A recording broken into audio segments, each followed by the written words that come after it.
कर्नाटक में आरएसएस का जबरदस्त विरोध देखा जा रहा है। हाल ही में राज्य सरकार में मंत्री प्रियांक खरगे ने सीएम को चिट्ठी लिखकर आरएसएस की गतिविधियों को बैन करने की मांग की थी और अब सीएम के बेटे ने भी संघ पर तीखा हमला बोला है।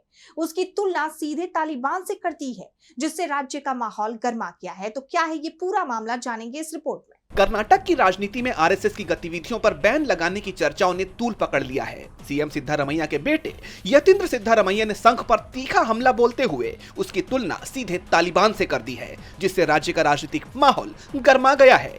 यतींद्र सिद्धारमैया ने आरोप लगाया कि आरएसएस की मानसिकता तालिबान जैसी है, क्योंकि दोनों मानते हैं कि केवल एक ही मजहब और विचारधारा वाले लोग रह सकते हैं। जिस तरह तालिबान इस्लाम के एक ही फिरके को थोपता है और महिलाओं की आजादी छीनता है, वैसे ही आरएसएस कहता है कि सिर्फ हमारे तरीके से हिंदू धर्म मानने वाले ही रहेंगे और समाज में एकरूपता थोपना चाहता है।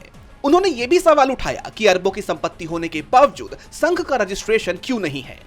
ये विवाद तब गहराया जब कर्नाटक सरकार में मंत्री और कांग्रेस अध्यक्ष के बेटे प्रियांक खड़गे ने सीएम सिद्धारमैया को चिट्ठी लिखकर सरकारी परिसरों में आरएसएस के कार्यक्रमों पर रोक लगाने की मांग की। सीएम ने इस चिट्ठी का संज्ञान लेते हुए मुख्य सचिव को आरएसएस की गतिविधियों की जांच कर रिपोर्ट सौंपने का आदेश दिया है, जिससे बैन की संभावना पर अटकलें तेज हो गई हैं।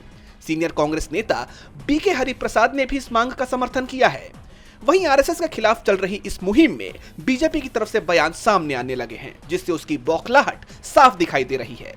पूर्व सीएम बीएस येदियुरप्पा के बेटे और बीजेपी नेता बीवाई विजेंद्र ने कहा है कि आरएसएस राष्ट्रवाद और सामाजिक सुधार की विचारधारा पर आधारित है और उस पर कोई प्रतिबंध नहीं लगाया जा सकता।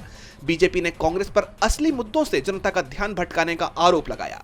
हालांकि इस पूरे विवाद पर आरएसएस की तरफ से अब तक कोई आधिकारिक प्रतिक्रिया नहीं आई है। अब देखना होगा कि यह मामला कहां जाकर थमता है।